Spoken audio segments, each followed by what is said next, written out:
McCall, Idaho, 1966. I believe it was February. We had a rock band and we had just finished a practice session. That night, Mike Banks and I walked home together. We had only gotten 2 blocks toward home. We were talking and it was snowing hard, very hard. If the snow hadn't gotten my glasses wet, I might have missed it as it came down, completely silent, and went into the lake, Payette Lake. I looked at Mike and asked him if he'd seen anything, and he said, "What did you see?" I told him what I'd seen, and he verified the sight by describing it. Our sighting was a metallic-looking disc with 3 porthole windows, and horizontally at its center were 3 neon green lights that appeared to encircle its middle like a belt. Then we both witnessed its entrance into the lake. We ran down to see if it crashed, but it was nowhere in sight. Payette Lake is known to have no bottom in more than one area. This is a letter from my father. On our way back home from the Oregon Ghost Convention, we stayed a night at his place. Got to visit and catch up, which is good because it had been a long time since I had seen him. After dinner, we stayed up, chatting about the family and history, about the state park he lives in. It's a really cool place. But just shooting the breeze into the wee hours of the morning when talk suddenly turned to the esoteric and the highly strange, my kind of conversation. He has told me before that he knows a ton of stories about ghostly encounters and strange experiences that various cousins I've never met and half-siblings I don't intimately know had, and they are interesting for sure.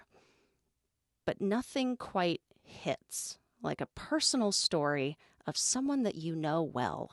So when he began telling me this story, I was enwrapped. It was unexpected. I asked him to send it to me so I could share it on the show, thinking like email, right? He was like, "Oh, sure, sweetie." Now, my father is in his 70s, doesn't use email, much less own a computer to send one. So 3 months later, I received an old school pen pal letter in the mailbox. It may have been walked here from Oregon and hand delivered, or suddenly it occurred to him that he hadn't sent it yet. But either way, I am glad it's here because I get to share it with you all. Right in the nick of time, too. Great way to end this perfectly timed season. Welcome back to the Paranorm Girl podcast. I am your host, Kristen, and welcome to your season finale on UFOs and ET. I've come a long way on this subject. The education was hard won, and it feels good to be able to land on this one with more than a feeling or a gut instinct about it. There are going to be aspects that I covered this season that will just have to go that way, but not the meat and potatoes. I am very certain, feeling very certain about some things, and I'm very keen to share my deduced thoughts on that with you. This time around, we have countless pieces of evidence and documentation. We have confirmation about things we've always suspected we were being lied to about. And we have newly opened ears and determined allies on a congressional level that we've never had before, who can now assist supporters of this phenomenon continue plowing the way forward. I foresee this snowball continuing to roll and gain speed long after I have moved on to a new topic.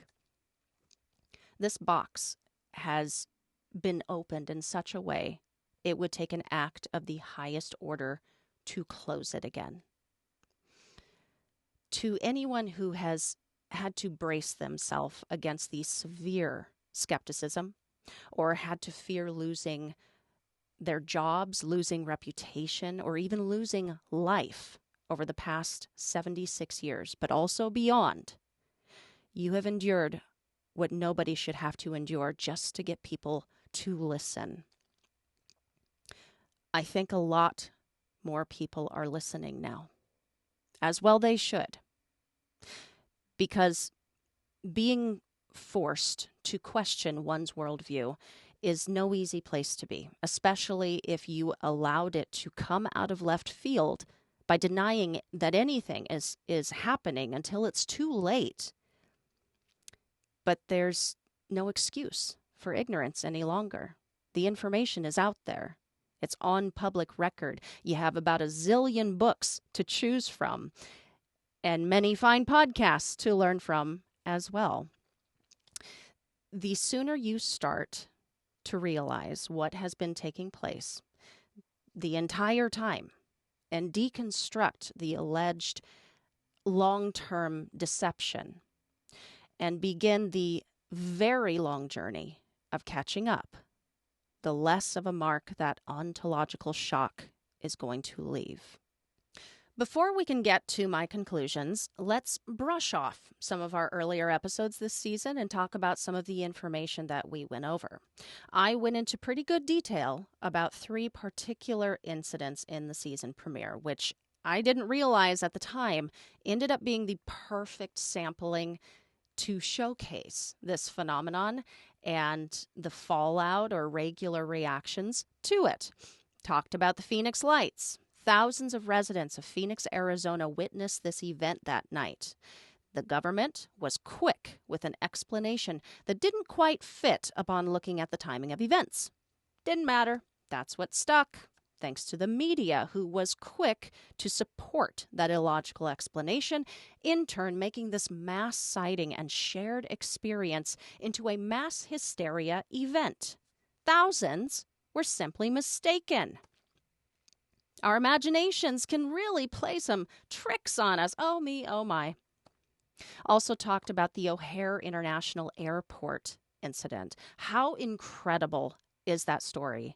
We have the transcript with one supervisor calling to the tower not once but twice, asking for a visual on what her employees were describing to her as a flying disc. One radar controller jokingly suggested she was drinking.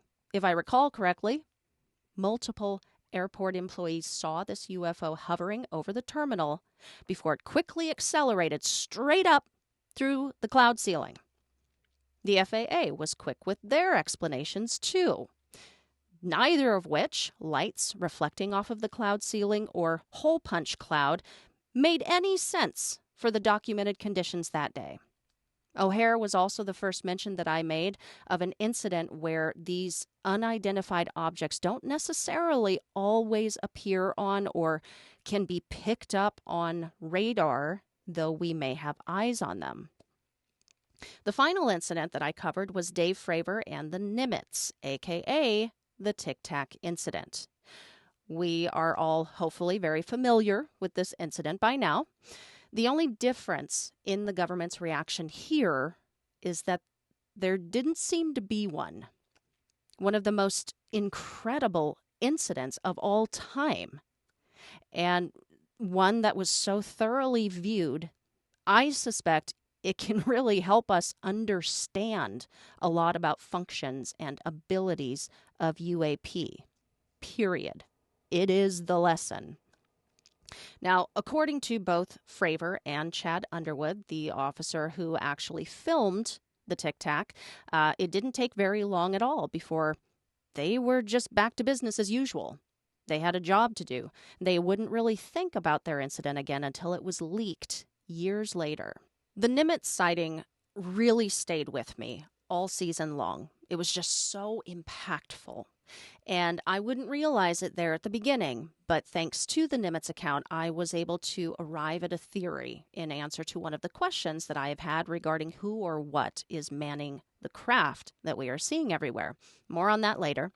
But also, just noting that talking about the Nimitz was the first mention I ever made that these objects can be picked up on radar. So they can be picked up and they cannot be picked up, depending on the case. We also learned about the jamming capabilities of these things. Underwood later reported that as he tried to lock his radar on the UFO, he was actively jammed. That screams intelligence to me, along with its interaction and mirroring and ultimate evasion of Dave Fravor, of course. aware of its surroundings, technological awareness of Underwood's radar. And radar visuals are so important to validating this phenomenon because they can and are often accompanied by eyewitness testimonies. But even if the Nimitz had zero radar visual, the story would still be pretty impressive to me, because this would also be my first military case that I would ever look into. And it blew me away realizing how common an occurrence this was for these military pilots, and just how credible these guys are as witnesses, experts at what they do. Yes, Mick West, more of an expert at what they do and the mechanics of their machines and what they are familiar with while up zooming around in the sky, traveling at Mach speeds, than you are. Sorry. Dave Fravor was a Top Gun, a commanding officer. He was at it for a while, just like many other military members and cases that I have researched of military pilot encounters. And here they are reporting that they encountered something they have never seen before, nor can they possibly explain it. I saw red a couple of times early on with the skeptical takes in regards to the military encounters. One, I can't even remember his name, was really nailing home that Navy pilots aren't perfect. They make mistakes all the time. Yes, of course they do. They are human beings. Even veteran pilots miscommunicate or overestimate fuel. All pilots get distracted, have poor planning. You know what I don't think they do so consistently? Fabricate an entirely unknown, unfamiliar object out of nowhere that is also seen by their wingmen and multiple radars. I mean, white propane tank with no wings and two little legs on the bottom, a black cube inside of a clear sphere. God, Graves, at least be original and unique as you're misidentifying this obviously ordinary and everyday thing. Making myself mad all over again. I proposed some early thoughts in that premiere. Some right, some incorrect, as I would later learn. I claimed, based on early reading about Project Blue Book, that a majority of encounters could be explained prosaically, with a small percentage that can't. While technically this is true, I would later learn that the 701 cases they left on the table as unexplained out of the 12,618 cases that they investigated in total is incorrect. It's a lowball number. Understand, the Air Force did not want to investigate UFOs publicly. They didn't want to find a lot of anomalous, unexplained events. If they found something to be truly anomalous, yes, they checked off unexplained. If they found something to be possibly anomalous, well, they didn't have a category for possibly anomalous. Their categories, I would later learn, were very limited. This being the case, I'm led to believe that the low percentage, what we would consider a low percentage of truly unexplained events and sightings taking place worldwide, is higher in general across the board. I also said that the things that we are seeing exceeds our imagination and our current understanding of reality. This is true. Am I a prophet here or what? On a more physical understanding of this phenomenon, my relaying of the 5 observables, credit to Lou Elizondo, supports this statement. Anti-gravity lift, instant acceleration, hypersonic speed without signature, cloaking, transmedium, all of which can be seen in the Nimitz sighting, all of which is science that we do not understand yet. There are also inconceivable occurrences in our encounters with alien beings, things that exceed our current understanding and definitely are beyond our wildest imaginations. I also asked 3 questions. I believe today I have formed answers to those questions. I asked, what is it? Who's doing it? What do they want? I will share my answers to those questions near the end. Before we move on, let's holla at our sponsors.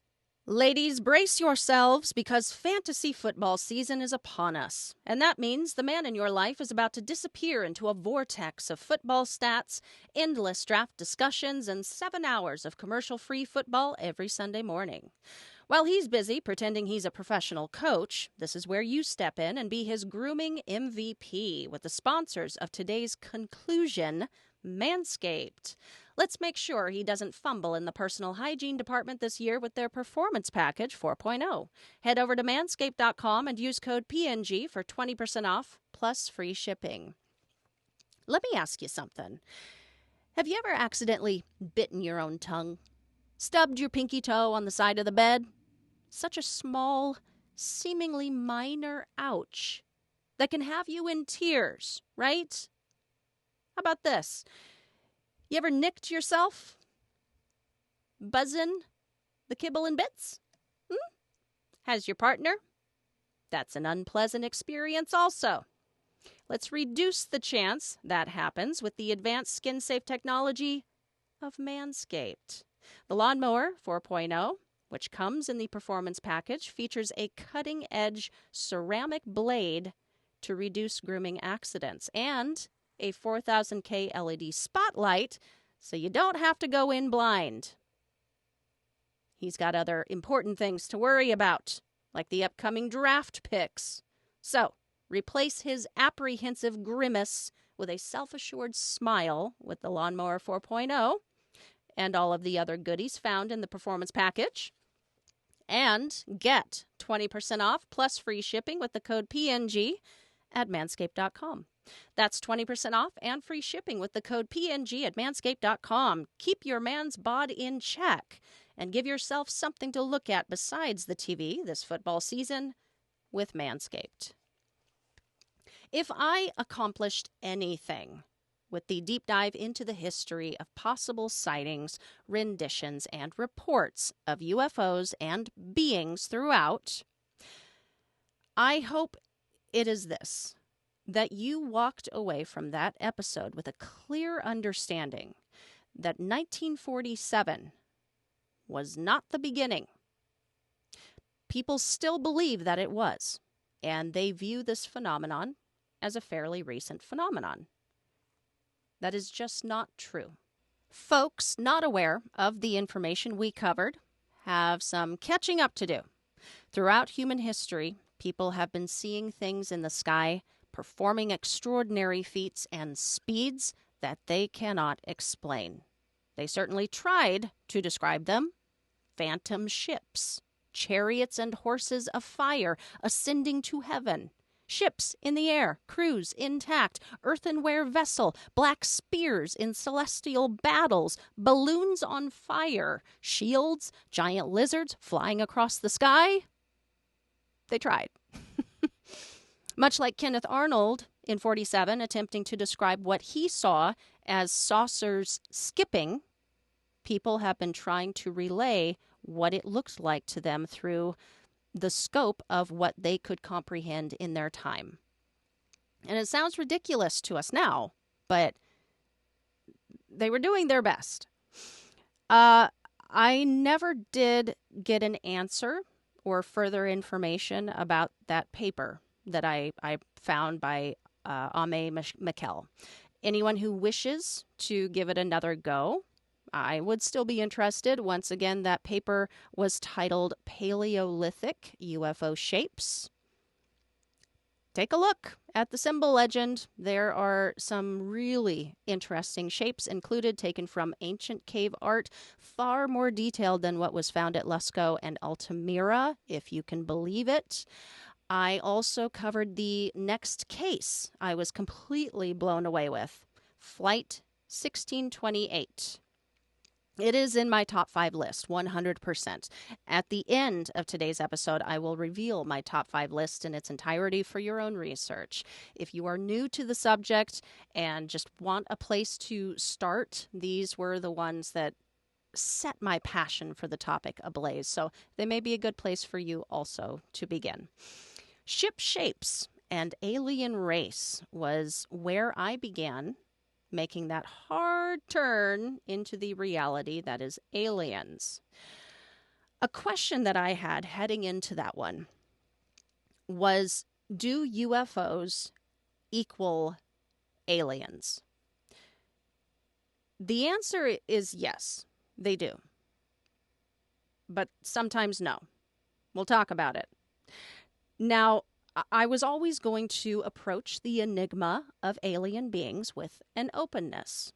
That was my intention from the start.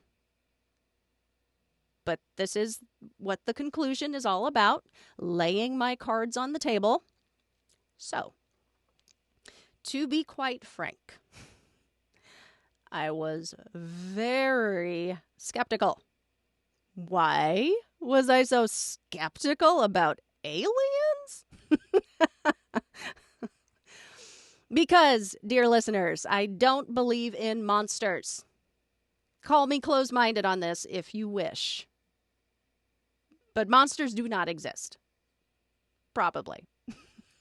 They're hanging somewhere out there with the ectoplasm.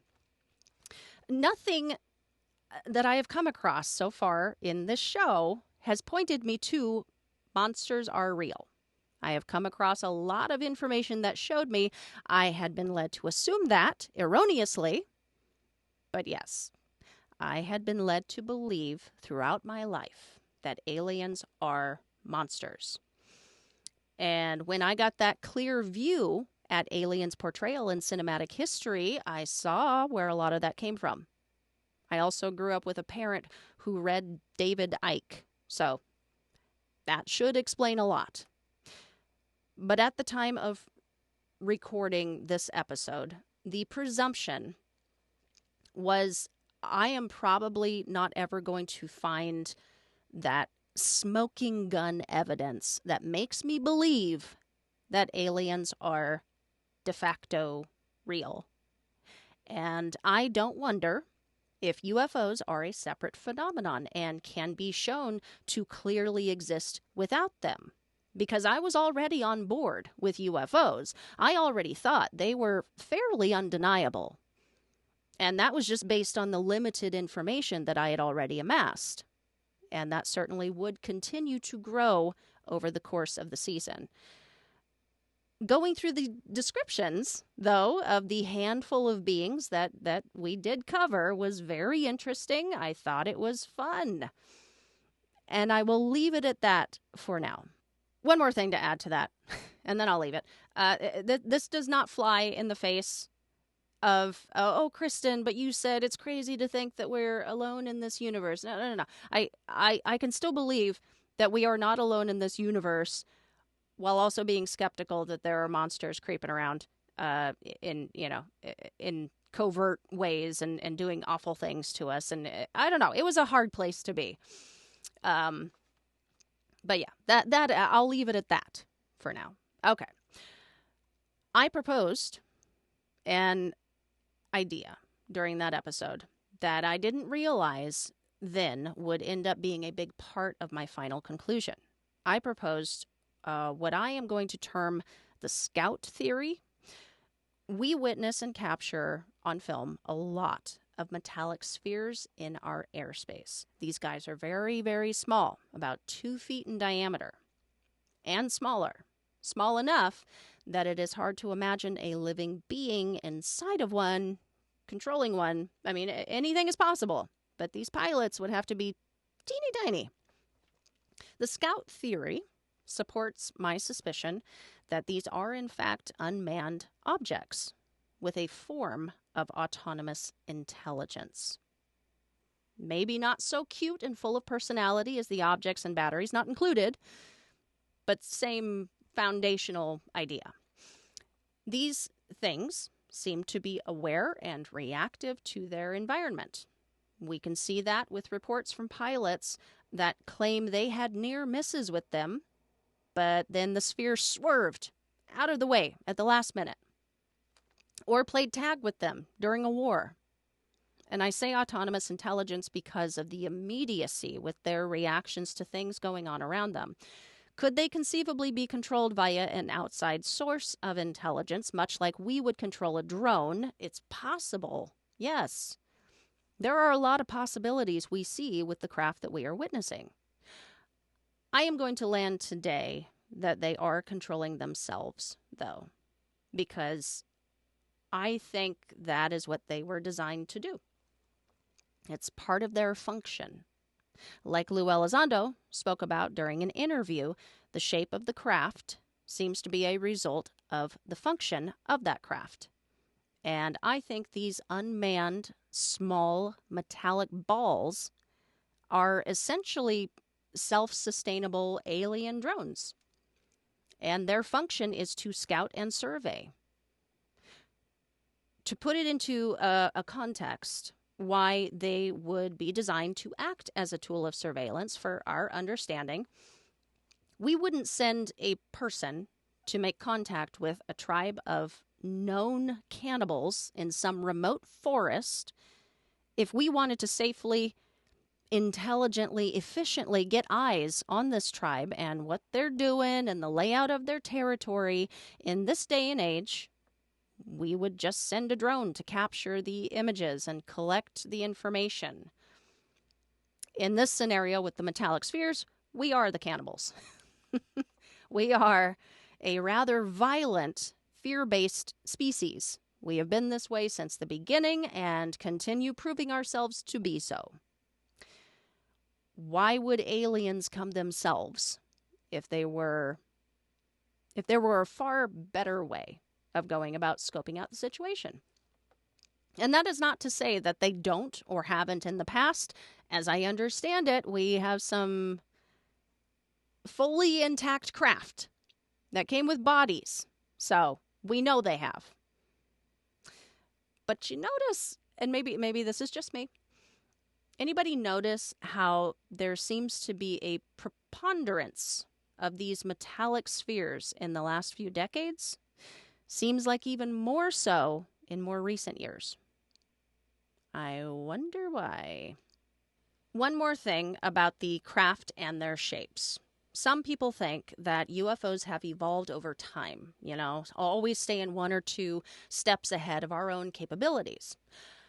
I really don't think this is accurate. I think they may have always been at the level of technology that we have seen in the last 76 years and beyond. But I think the only thing that has likely changed can be seen in the way people throughout the centuries have been able to describe their appearance. And if some of those early descriptions seem just too simple and mundane, I mean, humans communicated by grunting at one point. So we have come a long way to craft a more sophisticated understanding and ability to communicate the finer details. Diving into alien abduction was wild. I talked about Betty and Barney, Travis Walton, and the Allagash incident. All of these incidents, I believe, took place. I do. I wasn't completely on board before starting the research. But just like most things that I have covered, I didn't have enough information to even be fairly skeptical. In fact, can we just talk about Mick West and fanatic skepticism for just a second? I think it is completely unfair to be skeptical about someone else's experience when you don't actually know what you are talking about. When you weren't there, when you're not an expert on any of the aspects of the case that you are debunking. And what I have seen so far with this phenomenon that is unlike any other phenomenon I have explored before. UFO skeptics are the loudest people in the room. They have such vast reach and giant audiences. Fanatic skepticism has been the reason that people have lost jobs and lost their reputations, not because they told their story. It was you. And for what? For money, for recognition. Let's not forget that famous skeptics get paid for their staunch opinions. It behooves them to deny and tarnish extraordinary events that fall outside of the lines of the currently accepted scientific reality, instead of waiting for all of the facts to come out. And let me be clear, I am not talking about actual skepticism. I am talking about fanatic skeptics. It gets to a point where it is so clear that you have such a death grip on your idea of reality that if the general consensus was that the sky was green and the grass was blue, you would wax poetically on about why the sky is green and the grass was blue, even in the face of a gardener piping up to say, well, no, the grass is actually green. Here are my credentials and expertise and academic history of studying all varieties of grass. And you would continue to harp on that the sky is green and downplay the millions of people staring up at it, clearly seeing that it is in fact blue. So when military pilots not only capture a strange-looking object in their radar, but make visual contact with it, and they say, look, I'm kind of an expert at operating my machine, at flying. I've got years of experience under my belt. I've been trained to do this specifically. I have been trained to know what to look for. I'm pretty good at knowing what should and should not be up here with me. And I don't know what this thing is, but it's advanced and it's anomalous technology. Do not think for a second you can just shut him down with your lens flare theory, or that he is mistaking the back end of another jet for an unidentified object. He knows what a lens flare looks like. He knows what the back of another jet looks like. And so do the thousands of other military pilots who have experienced this phenomenon for decades. You weren't there. You don't have their expertise and background, and your observation is lazy. Alien abduction.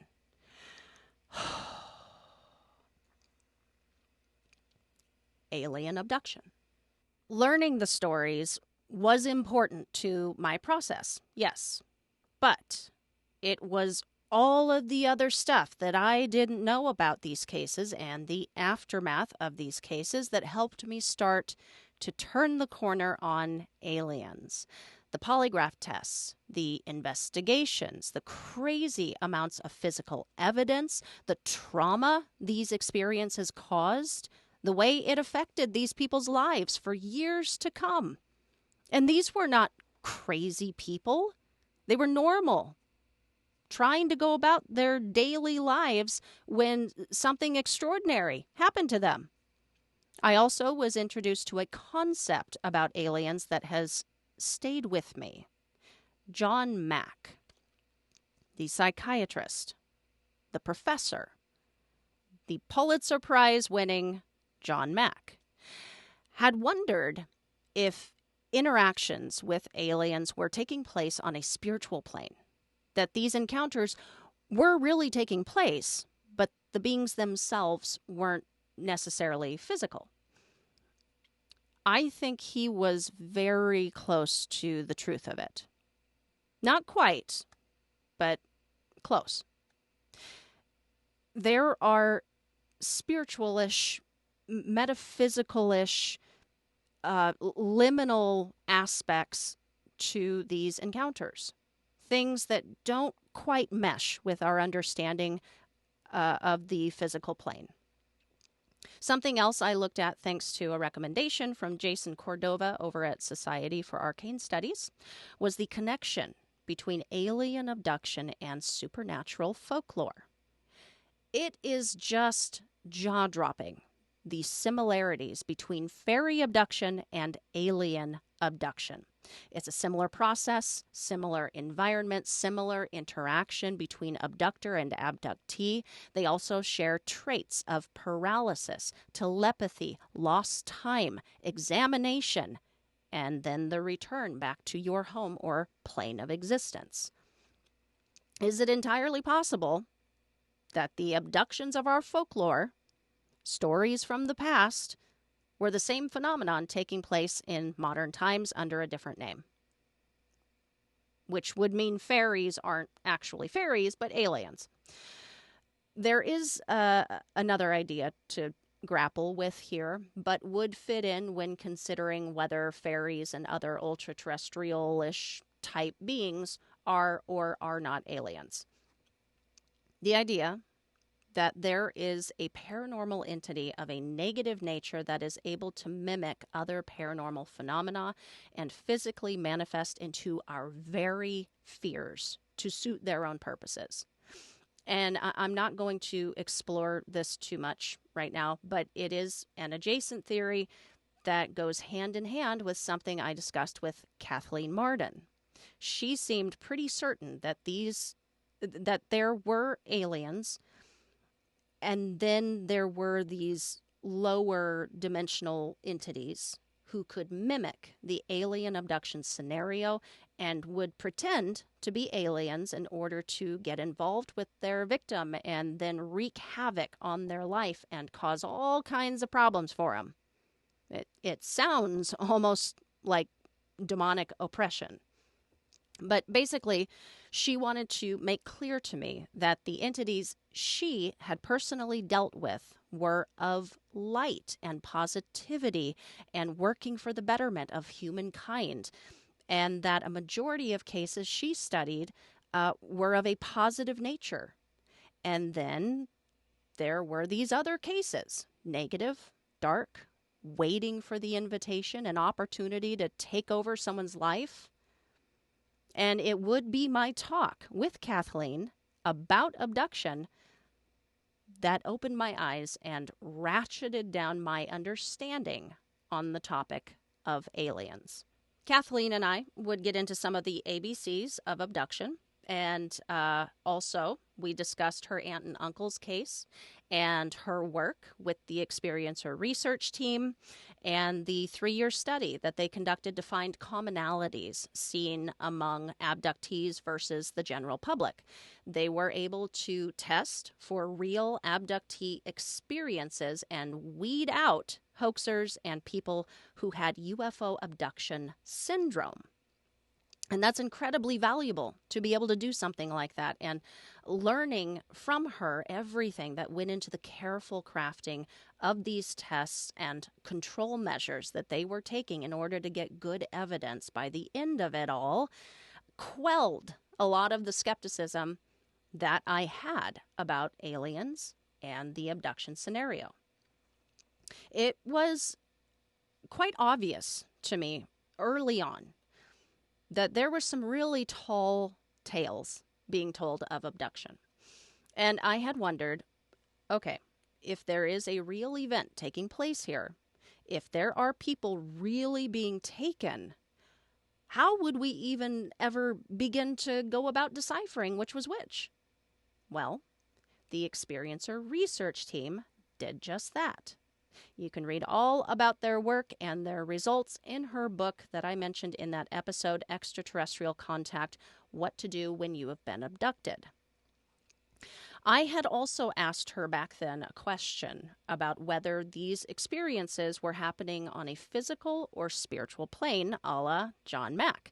And she was honest. She said she'd been searching for the answer to that question for a long time. But she did say a couple of key things that tie into where I arrived on the topic. She had personally witnessed video of these beings coming in on a light beam, translucent to begin with, but becoming more solid and material as they reached the ground. She thought there was interdimensional activity taking place, but in relation to their technology. Their technology would allow them to come into our dimension and then take us to their dimension. She also theorized that some of them may strictly be interdimensional, but didn't think all of them were. And she was supportive of the extraterrestrial hypothesis. And that support is not surprising because her aunt and others' cases that she had studied had been shown star maps by their abductors and shown which star systems they were from. So the logical question is, why would they show a physical location in the universe of where they were from if this was all interdimensional? That is a fair question based on the evidence she had found. Kathleen also reminded me of a connection aliens have to another subject we have covered on this very show: shadow people. She was discussing the vibrational frequency of aliens, adding that their vibrational frequency is higher than ours. As the vibrational frequency increases, the body density decreases. And if the human eyeball should fall on one of these beings, they might appear as shimmering entities or shadow people. I had long since forgotten that many shadow person encounters had an alien correlation to them. There were witnesses who said they saw both shadow people and ET during their experience.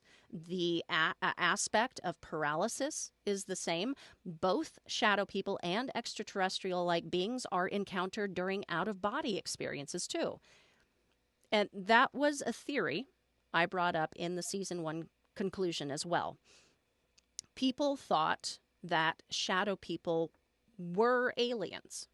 And I said pretty confidently at the time that nope. Shadow people and aliens are two separate entities, and I would ultimately land on the shadow person being an interdimensional being.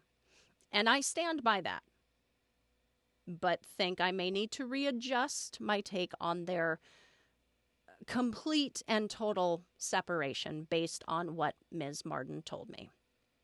And also based on where I am landing on aliens in this one. The nuclear connection is pretty apparent. There are a lot of theories as to why these beings seem to be so interested in our nukes. But they are, to the point of interaction with them, turning them off and on. It's such an apparent interest and connection that many UFO researchers have zeroed in on it specifically. There is a certain amount of radioactivity to their crafts. We get higher readings at landing sites, at crop circles. Abductees have required treatment for radioactive burns. Years after Travis Walton's case, after he had time to process what had happened to him, he thought that his abduction wasn't meant to happen, that they only abducted him after accidentally hurting him with the radioactive blast that threw him back. He thought later on that the abduction took place in order to revive him, to help him. This is my theory. I think that nuclear energy plays a role in their advanced technology. It's an energy source. That is why we get these readings at places that they have been. They have harnessed the energy, but do understand the devastation it can cause in far more ignorant hands. And I think that is of a special concern for them. Maybe not because of the harm it will cause to us, necessarily, maybe. But again, not necessarily. But because of the harm it would cause to them and the world. I'm getting very close to disclosing my entire UFO and ET theory. I'm circling around here. We're almost there. Hang in there. I really only wanted to speak on 2 other subjects that we covered this season and see how or if they tie in: crop circles and men in black. Crop circles may not all be made directly by these entities, but I do think all genuine crop circles, yes, meaning ones made by circle makers under a certain influence, as well as anomalous ones, are caused by them. There was a noted give and take, back and forth nature reported by the researchers and reported by enthusiasts who asked for one to be made for them. There's a certain level of communication apparent, and there was a certain level of interaction apparent. I theorize that the purpose for crop circles is as simple as it appears to be. It's a form of communication between our two worlds.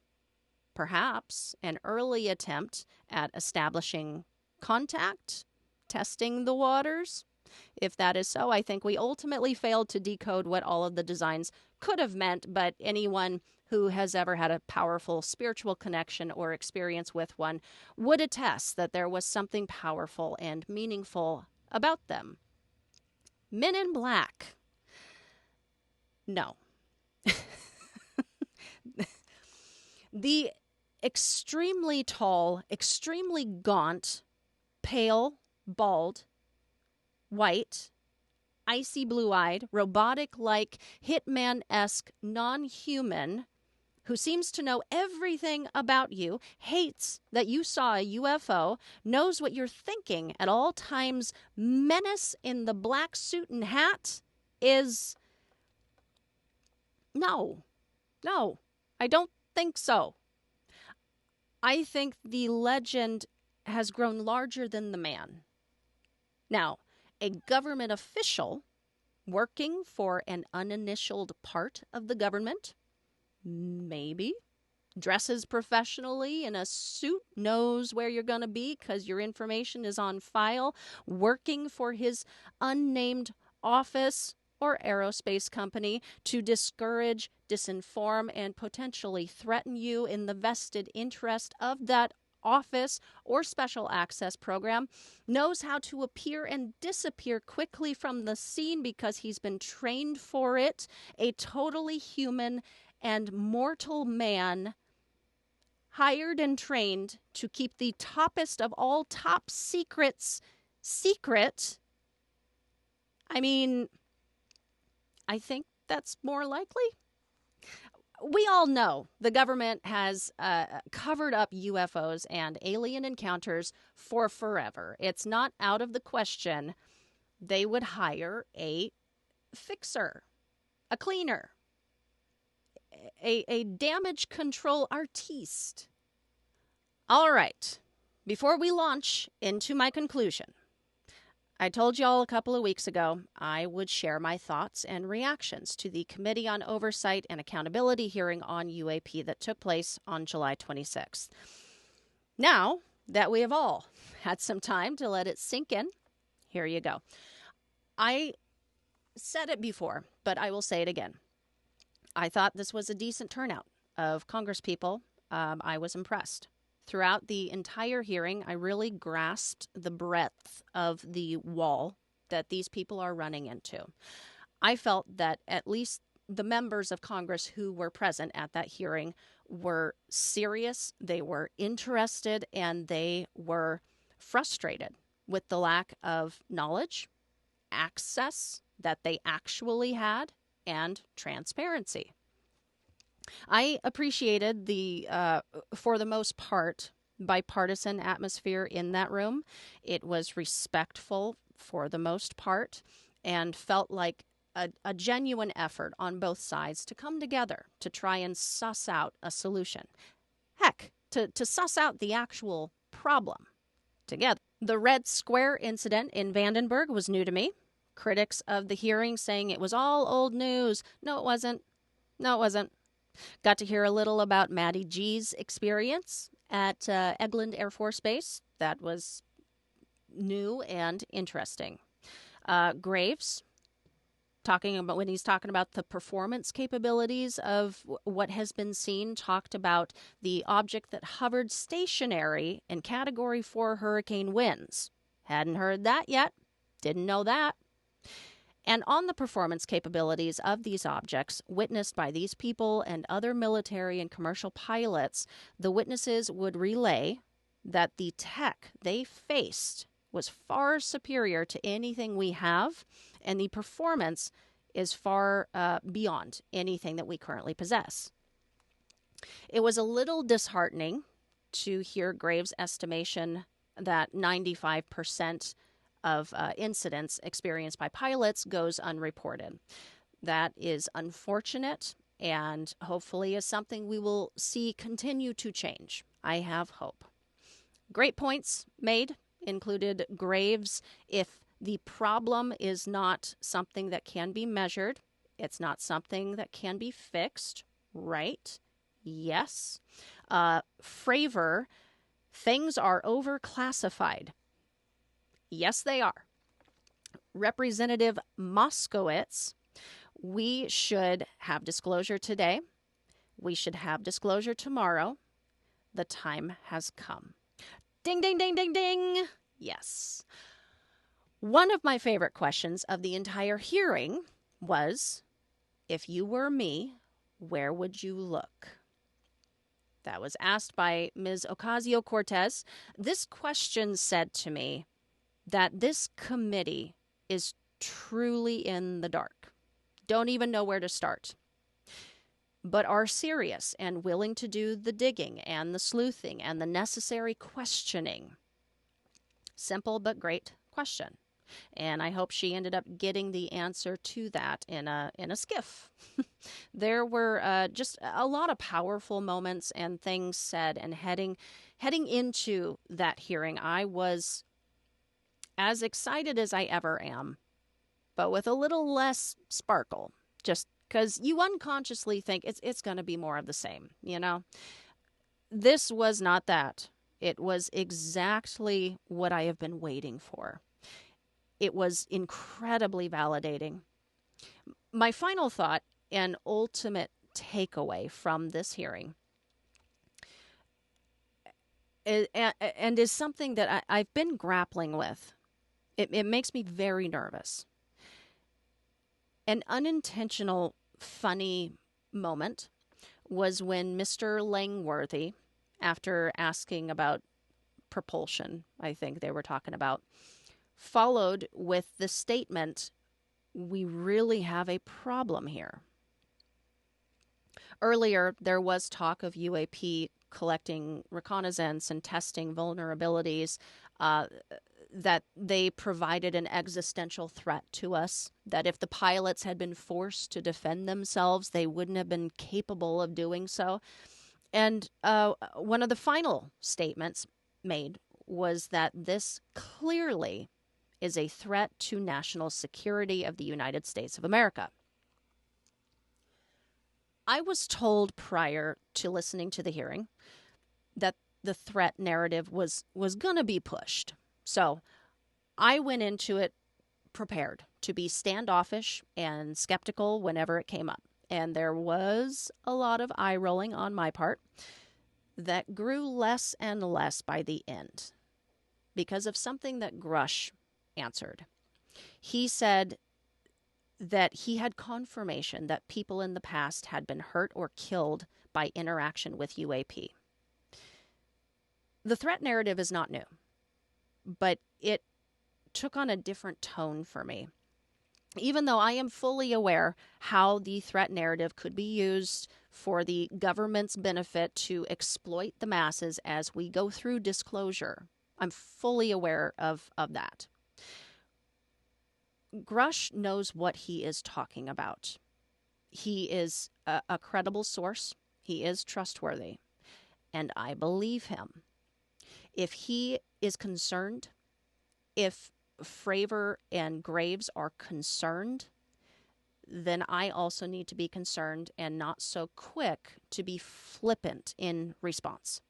That is not to say I think everyone be afraid, be very afraid. It's only to say I'm approaching this unfolding situation open-minded to what may happen, open and hopeful, but not an idiot. We should proceed cautiously, but proceed nevertheless. I don't like that so many politicians and other government officials, which also has been echoed by some in the general public, that whatever this is must be a threat that needs to be defended against and dealt with. And this is so worrisome to me. And I don't like the feeling like my emotions and sense of self-preservation might be getting played here. But it is and should be a valid caution taken by all of us. Let's not put the cart before the horse, but let's proceed carefully. So far, we do not have enough official information to claim that this is an existential threat. But we do, according to Grush, have examples of times that this interaction has already gone awry. We don't know because he couldn't say, but we don't know whether it was accidental, unintentional, the person's fault, the alien's fault. Until they declassify these examples, we do not have any indication either way. This tech is far superior to ours, absolutely. And that can be an unsettling thought. But again, we have no indication either way of where these beings and their craft stand and how they consider us. I have heard this argument before. Just because they are highly advanced and highly intelligent doesn't necessarily mean they are peaceful. Yeah, it very well could be true that they are not. But I don't think we have enough information worth a mass panic. I really hope any future action as we move forward is well thought out and measured.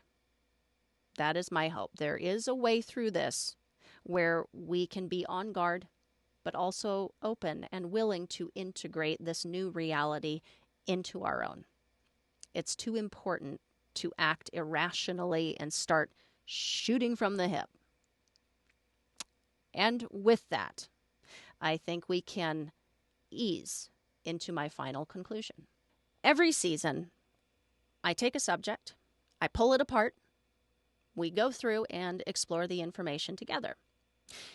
And then I fit it all back together like a puzzle in order to arrive at a brand new belief or opinion or a different take on the subject than I held before, or a confirmation on what I already believed to be true. Here is where I have arrived on UFOs and ET based on our investigation. The government has assuredly been lying to us and covering this whole thing up since the beginning. That is a conspiracy I can get behind. I believe Grush when he says we have 12 fully intact craft in lockup, and we have been working at reverse engineering their tech in secret. I think it may have started out innocently enough to not cause panic amongst the masses, but I also think the secrecy has grown into something with far more nefarious and greed-based motivations. Who does it benefit most for the larger public to continue about their daily lives, never knowing the wiser that we are not alone and that there exists technology that would literally change everything, that would solve a lot of the world's problems, that could potentially prevent war or buy us time with the climate crisis, that would give us all free and limitless energy. It would benefit those who need us to be at odds with one another, who need things to not change, who need us to continue going to our 9-to-5s and keeping this machine chugging along, who need us to continue believing that we are alone and no one is coming, so rely on the system and those in power because that's all we've got. If people suddenly realized that no one needed to struggle so hard their entire lives or pay for energy that is so readily available or could have prevented the climate crisis to begin with or never had to go to war, they would have a real problem on their hands. And once it's revealed, we will never be able to go back. The world will never be the same again. So, who does it benefit for that to not happen? Those who hold the real power, who want a leg up against other nations in the wartime machine, and who probably want to sell the technology back to us on a much smaller scale and make billions in the process because consumerism makes the world go around. Whee! So, the goalpost has evolved, but bottom line, the reason for the secrecy is control, I believe. There are many different kinds of unidentified flying objects. I agree with Lou Elizondo. I do think the shape is in relation to the object's function, like the metallic spheres I spoke about, essentially being autonomous drones, unmanned reconnaissance vehicles. Piloted or not, all of these craft exhibit characteristics that do not align with our current understanding of how things should work. Once again, those characteristics are sudden and instant acceleration, anti-gravity lift, hypersonic velocity without a signature, doesn't create a sonic boom, cloaking, and transmedium travel capabilities. How can they do all of these things that we can't?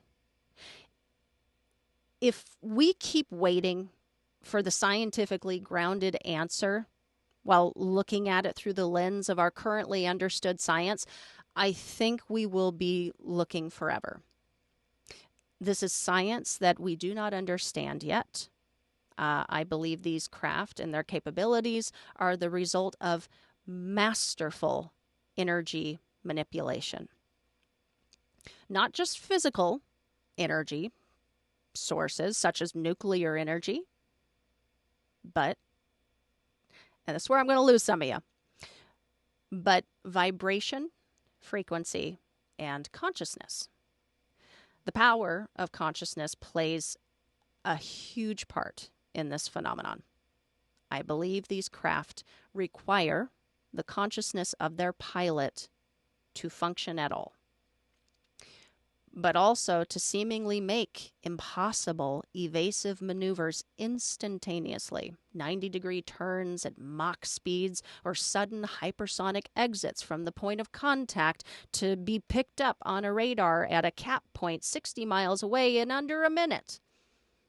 I mean, nothing moves faster than the speed of light, but they be moving pretty dang quick. Are they operating and maneuvering via intention, via thought? I'm thinking so. I was recently introduced to another theory that they are manipulating space and time itself, which is really intriguing and also explains why they seem to be moving at impossible speeds and doing impossible maneuvers. They aren't actually, but via the manipulation of time and space, it would appear so to our dumb human eyes. I am going to stick to my thought that it has more to do with consciousness for now, due to other consciousness-based connections in other parts of the phenomenon. But am open to other theories that will inevitably come up. I agree with Ms. Marden about these entities operating at a different vibrational level. Furthermore, I propose their crafts do as well. I propose that they are or have a physical basis and, again, have learned how to manipulate energy to their benefit and have the ability to adjust their electromagnetic frequency at will. If these craft and their occupants are operating at different levels of frequency and vibration, this can also explain cloaking capabilities, as they can tune in or out to exist at different levels on the electromagnetic spectrum, most of which we are unable to see. There are a million things going on around you right now that you cannot perceive. We are very limited in our human perceptions, but that doesn't mean these things going on around you are non-existent. Perhaps the same can be said of these craft. Could they very well be hiding in plain sight where they have always been? Which brings me to the entities themselves. Wasn't even sure I was going to be able to land on aliens at all, much less land here. I have come to believe they are interdimensional, not intergalactic. In our nuclear episode, I threw out a term and a theory that makes a lot of sense to me. The term was paraphysical, which is something that is not necessarily paranormal and not necessarily physical. Something both here and there. Something some people see and some people do not. Paraphysical.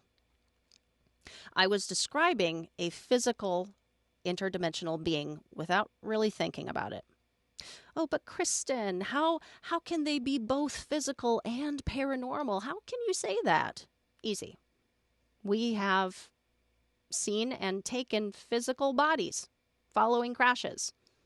On the ground witnesses speak to seeing physical bodies.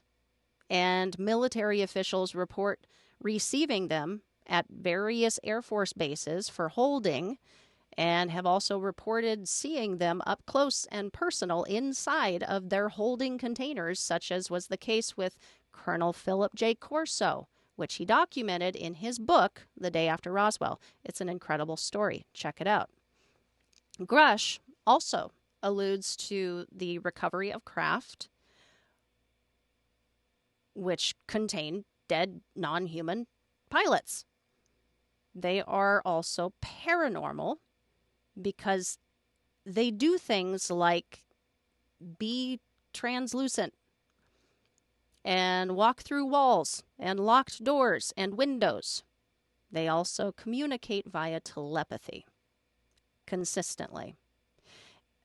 That's pretty paranormal. Oh yeah, they be dimension hopping too. And near the end of that episode, I asked, what if it's the case that we are sharing this earth with something like that? Whether or not they require nuclear energy as a source of fuel, obviously they are not stealing any of ours. I think we would be talking about that. So, why the helicopter parenting over the facilities? Why the manipulating the functions of the missiles? Shooting them out of the sky. Why? I think it's because the destruction nuclear missiles could cause would impact them personally. Grush really did not want to denote origin, thus not terming them as extraterrestrial. He theorized from a physics perspective that it may not be extraterrestrial, but coming from a higher dimensional physical space that might be co-located right here. Now, this flies in the face of an aspect of abduction. Abductees have reported being shown star maps and pointed toward star systems where their abductors were from. Could be a couple of things going on here. Perhaps some, as Ms. Marden suggested, some are interdimensional and some are not. Maybe it's as easy as that. And if that were the case, I feel like if there are intelligences able to hop back and forth between dimensions, then there are intelligences who have probably figured out space travel by now. But if we were only to consider interdimensional as our answer, would it benefit them in the slightest to reveal to these people during the abduction that, oh, hey, so not to be creepy or anything, and then this is kind of weird, but like we're sort of neighbors. Not if they don't want to be caught, if they want to continue these abduction activities in relative peace. I am guessing in that hypothetical situation, it would be beneficial to the perpetrating alien to lie. So, to quickly recap, UFOs are highly advanced, technologically superior, interdimensional craft piloted by highly intelligent interdimensional beings who understand science we couldn't even begin to comprehend at this point in time, who has perfected energy manipulation and the power of consciousness operating via adjustments in their frequency and vibration. And pray tell, why do they do what they do? Data collection and a general stewardship of our shared planet. I never went into ancient alien theory, so I cannot speak to us being their science experiment or their hybrid descendants or anything like that.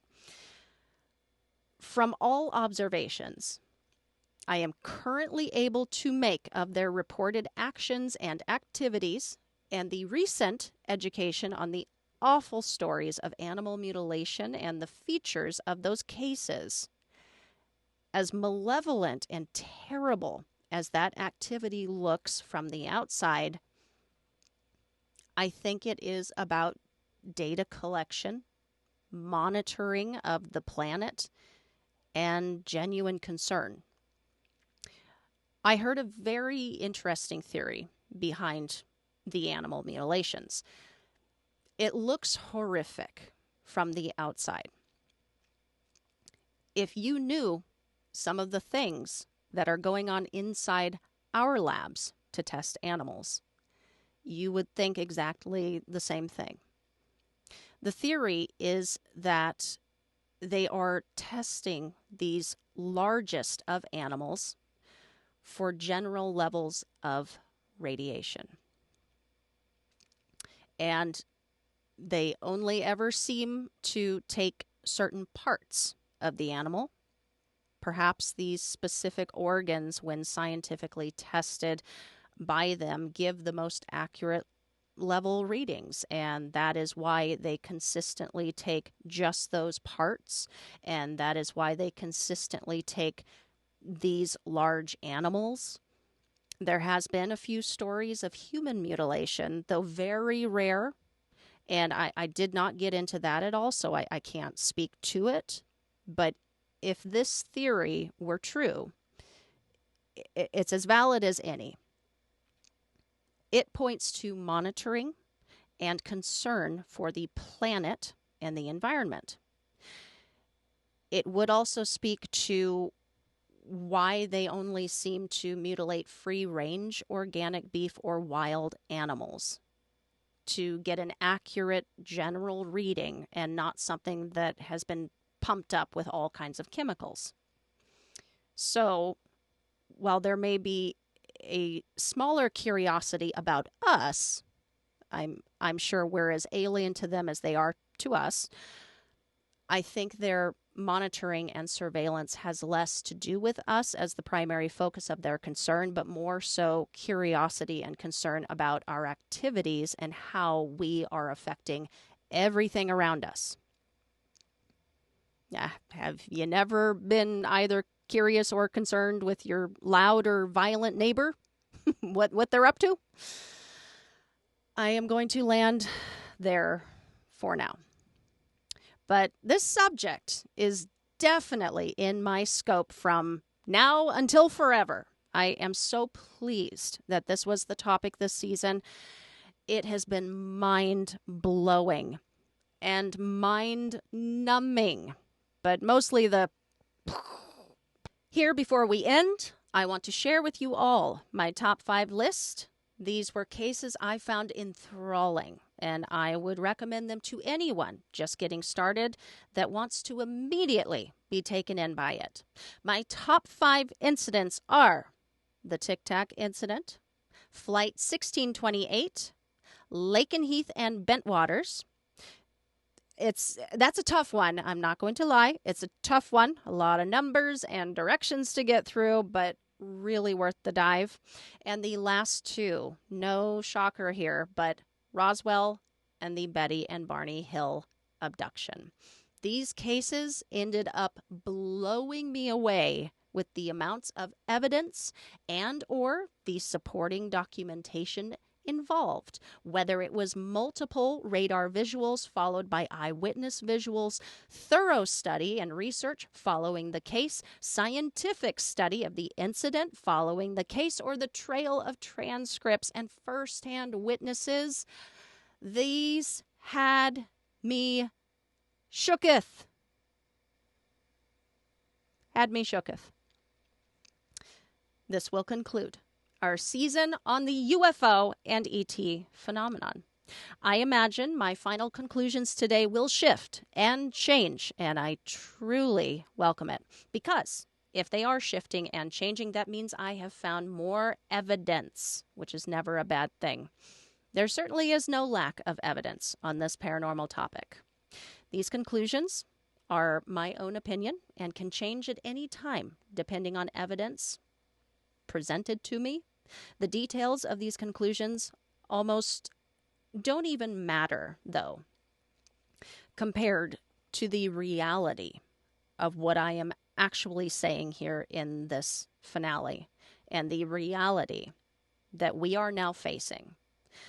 The bottom line, the ultimate truth for us all from this point forward is this: UFOs are very real, and we are not alone. Facts. With all of my heartfelt thanks to you guys for joining me for yet another season, I will say ever so proudly, and for the final time on this one, this will be a wrap on today's show. Time for a final note. When I realized the connection of aliens to shadow people, I got curious. I wondered, since the beginning of this show, I've had this suspicion that I bet this might be all connected somehow. I wonder if I could possibly connect this season's subject to any of the other subjects that I have covered. I think you guys know where I'm heading with this. The psychic and medium subject was easy. There is psychic phenomena taking place in the alien phenomenon as well. During abductions, they are using telepathy. There are also numerous reports of telekinesis taking place. They are using ESP. Okay. Demons was also very easy. Throughout history, up to this very day, people are claiming to see demonic entities. And commenters on TikTok and YouTube who know everything, it never fails. On any video having to do with UFO or aliens, someone will type and send the explanation for us all that aliens are actually fallen angels. Are people mistaking, and I talked about this in the demon season, whether people were mistaking some other entity for a demon, but are people erroneously calling an alien being a demon? Is that the mistake that is happening? I think the fairies and elves we once thought were abducting everyone were likely alien abduction. Fairies and elves and all other nature of supernatural critters have also historically been labeled demonic from time to time. Is it just aliens? Was it always just aliens? I don't know. But demons certainly get roped in here. Mandela effect. Now, how, Kristen, are you going to connect aliens with Mandela effect? How are you going to do that? There's no way. Well, as you might recall, maybe not, but Part of my conclusion on what was causing Mandela effect was the power of collective consciousness and its ability to change physical reality around us. And also how particles can flit in and out of existence, and theorize that wherever they are disappearing to and coming back from could be another dimension. As I mentioned before, I think aliens use consciousness to propel their vehicles, and also use it to influence folks to create crop circles and talk to you via telepathy and channeling and exert mental control to more easily, peacefully, calmly abduct. And of course, my thoughts on them being interdimensional beings. They too, much like our disappearing particles, can flit in and out of existence. They probably sitting in their recliners on their side watching the evening news when our particle suddenly makes an appearance in the middle of their living room, and they all like, honey, it's happening again. What the heck are those people doing over there? But yeah, that's the connection I found. Is it all tied together? Is the paranormal but one single phenomenon with infinite ways of presenting itself, and I am but exploring all the different faces of it? I don't know yet. It'll be a long time yet before I have my final theory of everything. We can only consider what we already know and continue following the trail of crumbs. But I'll let you know. For now, we can rest assured that we have at least one piece of the puzzle. We can now stare up at the night sky not just with wonder, but expectation. And we can now think differently in our awareness of what's going on around us, unperceived by our own senses, but there, nevertheless. Because UFOs are real, and we are not alone. Thank you, everyone, for tuning in this season. It has meant a lot to me. I may be closing this chapter for now, but don't you stop. Don't stop searching. Do not stop pushing for the answers. Keep that fire in your bellies. Disclosure is upon us. And that is only thanks to curiosity and bravery from you and those who have come before. Let's keep it going. Let's make them proud. Paranorm Girl will be back in September for an all-new season and an exciting new chapter in the story. Until then, stay safe, keep the nightlight on, and sleep with one eye open.